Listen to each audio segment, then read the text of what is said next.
Materiāla tehniskās bāzes uzlabošana, sekošana līdz nozaru novitātēm, mācību spēku apmācība ir viena no Kandavas lauksaimniecības tehnikuma prioritātēm. Turklāt lauksaimniecības jomā tehnikumā ir iespējams apgūt 3 profesijas – smago spēkratu mehāniķa profesiju, lauksaimniecības mehanizācijas tehniķa profesiju un naukopības tehniķa profesiju. Lauksaimniecība kā tāda ir milzīgi mainīsies, redzot to, kā tas ir. Es domāju, ka mēs esam ļoti labi arī izskatāmies uz Eiropas fona, un šī brīža tā lauksaimniecības tehnika, kas strādā Latvijas laukos, tā ir pasaules modernākā tehnika, tāpēc ir vajadzīgi ļoti kvalificēti speciālisti, lai to strādātu. Te pieprasījums ir milzīgs uz šo te, un tas ir ļoti labi apmaksāts darbs arī. Šī ir lauksaimniecības mehanizācijas tehnikas laboratorija. Šeit mācās un apgūst šo te praktiskās iemaņas lauksaimniecības mehanizācijas tehniķi.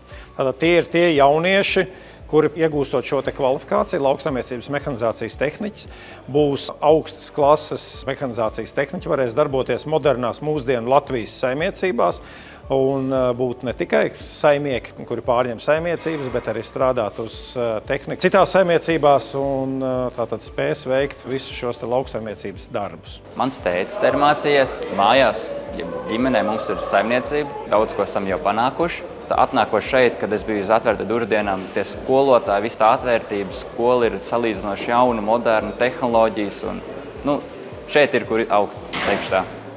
Mācību procesa laikā teorētiskās zināšanas iet roku rokā ar praktiskajām nodarbībām.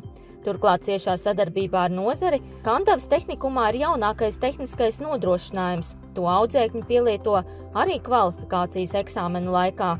Iegūt lauksaimniecības mehanizācijas kvalifikāciju, viens no uzdevumiem ir ar biļetē izvilkt to agregātu, doties uz mācību lauciņu, kas tepatām ir, un veikt attiecīgo darbu. Piemēram, ja ir izvilkta sējmašīna, viņi ir jāiekalibrē attiecīgā kultūra, tad viņš dodās uz lauku un veic testa braucienu, kurā arī pārbauda dziļumu. Ja ir arklis, piemēram, izvilkts, tad tātad piekabina arkli pie traktora un brauc uz lauciņu un tātad veic kvalitatīvu arumu.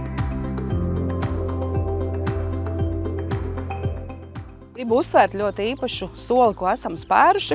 Šogad esam uzsākuši savu zemju apsaimniekošanu, kas nav tikai kā mācību lauks, bet ir reāla uzņēmē darbības vide, kur audzēkņiem ir iespēja apgūt gan lauksaimniecības tehniku, gan to, ko dara laukos, gan arī uzņēmē darbības loģistiku, sākot no plānošanas līdz ražas realizācijai. Šobrīd mēs esam Valdeķos, īpašumā Mamai Dzeguzas, kur audzēkņi veic praksi mehanizētās kultūra augu sagatavošanā.